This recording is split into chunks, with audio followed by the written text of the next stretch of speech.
Welcome to HSBC Global Viewpoint, the podcast series that brings together business leaders and industry experts to explore the latest global insights, trends, and opportunities. Make sure you're subscribed to stay up to date with new episodes. Thanks for listening, and now on to today's show. This is a podcast from HSBC Global Research, available on Apple Podcasts and Spotify.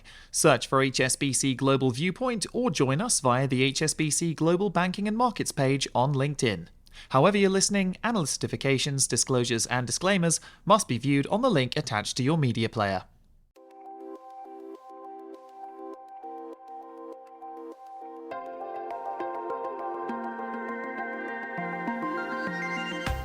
Welcome to Under the Banyan Tree, where we put Asian markets and economics in context. I'm Fred Newman, Chief Asia Economist at HSBC. And I'm Harold van der Linde, Head of Asia Equity Strategy.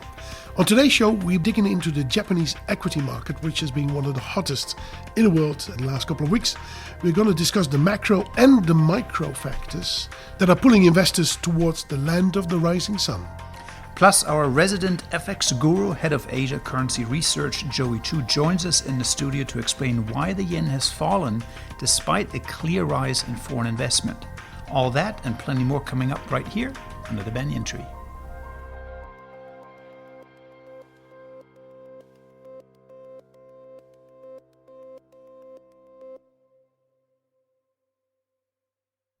So Harold, for lack of a better term, the Japanese equity market has been on a tear lately. One of the best performing markets probably in the world year to date. Yeah, almost the best, but yes. What's going on here? I almost have FOMO myself here seeing that market rally.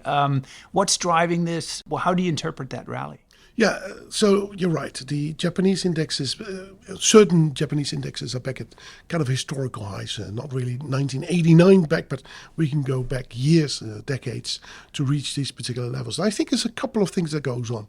So Japan is not the only one that's performed very well in Asia. Korea and Taiwan as well. And it's the exporters that have done really well. So I think one reason, the commonality here, is that simply the world is a better place than we thought it would be. At this particular point in time, say a year ago, right? People were worried about, in particular Europe, high gas prices, the ongoing conflict in the eastern side. Turns out things are a little bit better, and that's good for exporters. So Taiwan has done well, Korea has done well, and Japan has done pretty good as well. So that's one reason. We've seen buybacks also taking place. I think there's also something whereby people want to be having Asian exposure or maybe non-US dollar exposure. Then they look at mainland China. There's an underwhelming cyclical recovery there. So they decide, we're not going to go there. And if you run a large fund, and let's say you're running something like $50 billion fund or something like that, it's nice for us to say, well, you can go to Indonesia, is a great story, or even India. India has the capacity to absorb a lot of money, but Japan is just a very large liquid market that can absorb it. So I think there's a couple of reasons why Japan looks interesting in that sense. So, Fred, I've just looked at the market performance, but is there good economic rationale for this stock market rally? There's a very bullish narrative, I think, in the market out there. One is that, there's FDI coming back, foreign direct investment coming back into Japan, partly in the technology space because of the de-risking of supply chains, partly because Japanese companies are bringing investment back home. That's one part. The other part is that we see a rise in wages come through. In fact, between 1990 and 2019, Japanese wages only rose 4%. But over the past year, that probably rose around 3%. We don't have final numbers just yet, but you can see it's a step change in terms of wage growth. And that, one might argue raises pricing power for Japanese corporates, etc. But we have to keep these two changes in perspective. It doesn't mean that there's a radical step change in the trend growth rate. So, if we had always a very low growth rate in Japan for demographic reasons, this helps at the margin, but it's not likely to be those two factors in themselves, just this clear change in the overall trajectory. Which makes me wonder whether the equity market rally in part is not necessarily a macro story, but it's also a story around corporate governance reforms, for example. Is that something to that? Because we know for years Investors were concerned about corporate governance standards, and that kept return on equity assets fairly low. And did you see changes of that coming through? What has the government done around that? You can take both sides in that debate. Yes, there are changes coming through, but is it enough to really say that corporate standards and corporate governance is improving in Japan? Is maybe another conclusion. Japan, you're right, they've had low profitability, and one of the key reasons is what we call basically inefficient capital allocation. A lot of Japanese companies are parts of groups whereby company A owns B, B owns D, D owns C, E and F owns A. You see what I mean, right?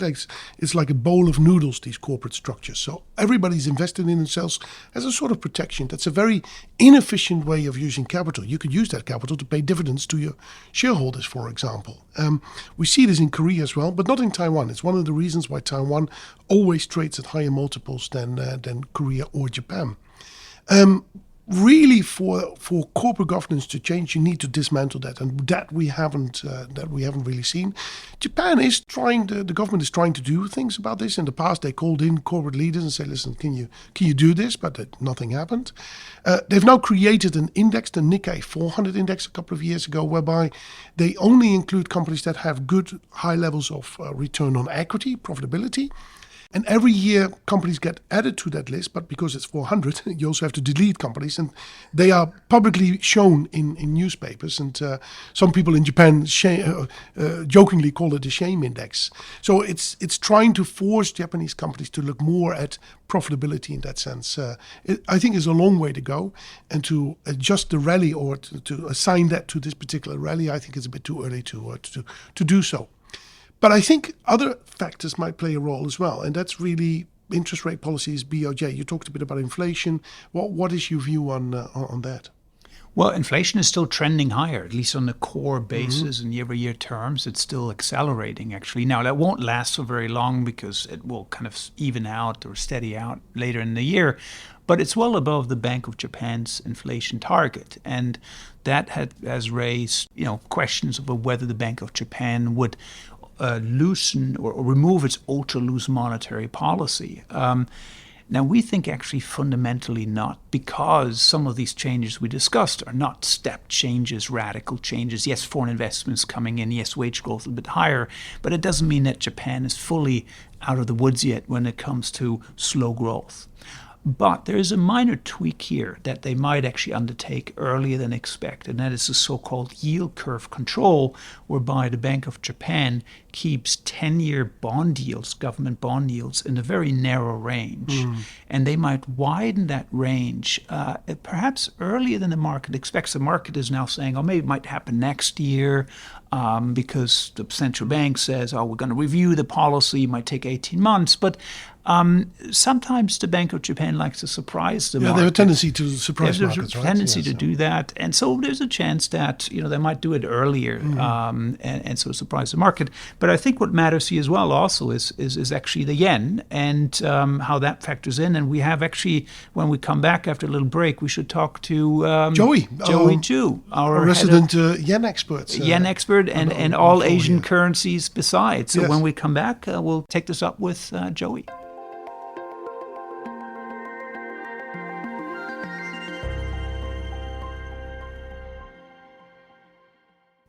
So, Joey, welcome here to the Under the Banyan Tree podcast. Thank you. If I look at the Japanese equity market, so it's up about 19% since the beginning of this year in yen terms, but in US dollar terms, only about, say, 11 or 12% because the yen has depreciated. We've seen about $50 billion flowing into Japanese equities. Why hasn't the yen done much better than I would have expected? I think there are three reasons for this. The first is related to the U.S.-Japan yield differential. It actually widened quite a fair bit on both the U.S. leg and the Japan leg. So U.S. leg is because the Fed continued to hike rates, sound hawkish, not done yet. And then on the Japan leg, I think there were at least end of last year after this surprise change in the policy, people expected more changes in the first quarter, but that didn't come through. So there was an adjustment there as well. So this U.S.-Japan yield differential continues to be very unsupportive for yen. So that's the first reason. The second reason is that, even though there were inflows into equity market from foreign investors, Japanese investors themselves were investing abroad. So there were outflows from them, right? So these things sort of maybe offset each other. And I think the third thing is something that is related to the first factor, the US-Japan yield differential, is that some of these inflows could very well be FX hedged. Because if you do this FX hedging, you actually earn extra from this yield differential. Mm-hmm. Makes sense. So, Joey, what does all this mean for the Japanese yen? Now, currencies often trade on yield differentials, so there's the difference in interest rates between two economies. Of course, if a economy has lower interest rates than its trading partner, that usually is negative for the currency. And even if the Bank of Japan does a bit of a tweak, presumably Japanese interest rates will remain far lower than those in the United States. So, yes, equity markets are coming into Japan, equity investors, but the yield differential, that difference in interest rates, remains quite wide, doesn't it? So what would that mean for the currency? I think expectations around the Fed will be very important. So even though the US-Japan yield differential remains wide, but if there are expectations that the Fed is going to ease as its next move, in other words, it's done with its rate hike cycle, and I think the dollar can weaken broadly. And right now, amongst all the currencies in the world, the Japanese yen is probably the most undervalued currency, and it also suffered the most during the rate hike cycle. So it stands to reason that if all this is going to reverse, the Japanese yen should benefit. Joey, what sort of time frame are we looking at here? Would that kind of happening maybe later this year or 2024 when we see that yield, that interest rate differential shrink and maybe the currency move? I'm asking really because that's quite important for us when we look at the equity market. You can understand that if the currency depreciates, that is good for exporters. Exporters tend to rally on the back of that. But if it appreciates, that's good typically for importers or domestic companies. So we want to make those switches on the back of the movements in the Japanese yen. In terms of timing, I think, the next couple of months will be interesting for the Fed because a lot of people are already thinking that, they are going to make their last hike in the next couple of months. And then beyond that, when do they turn dovish exactly? It would depend on the data. But some believe that, the US CPI data may start to soften in the second half of the year, right? As for the Bank of Japan, I think in terms of survey, a lot of people are now thinking maybe early next year. But, as with all market moves, you tend to sort of preempt or anticipate the actual policy changes. So the changes in the FX market could very well happen before any policy changes. And as we said, BOJ, the Bank of Japan, has a tendency to surprise. So they might even do it earlier just to put the market on a bit of a wrong footing. Yeah, absolutely. Yeah, that's interesting. I think even for Japan, stay tuned for surprises in the coming months. Yes, the equity market is rallying, but we might see policy shifts there. And of course, what matters tremendously is where the yen is trading, not just for Japan, but of course for regional currencies as well. Thank you so much, Joey, for coming in. And we'll need to bring you back once we see those yen moves unfold. Thank you, Joey. Thank you.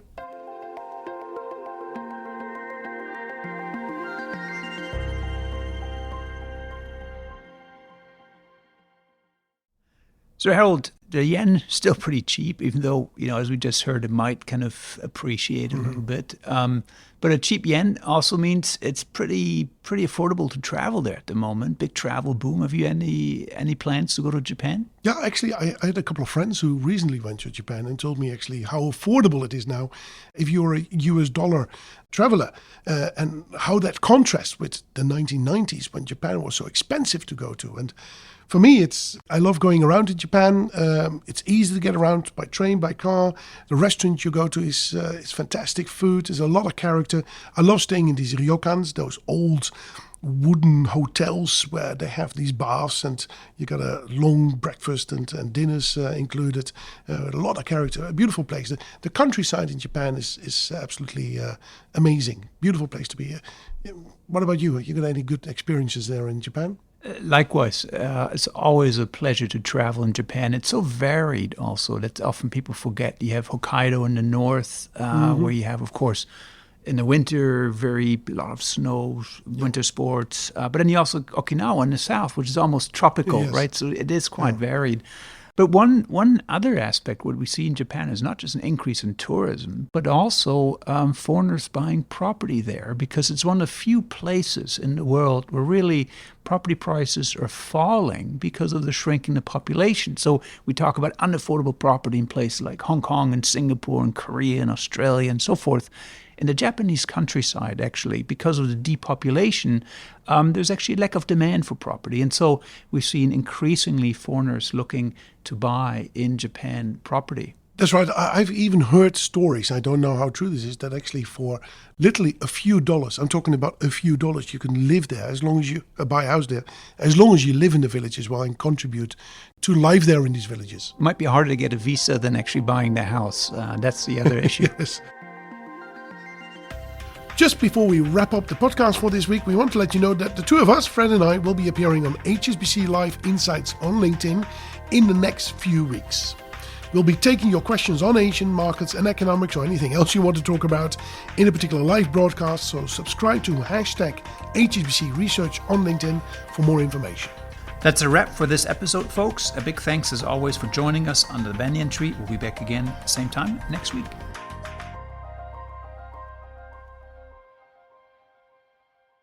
Thank you for joining us at HSBC Global Viewpoint. We hope you enjoyed the discussion. Make sure you're subscribed to stay up to date with new episodes.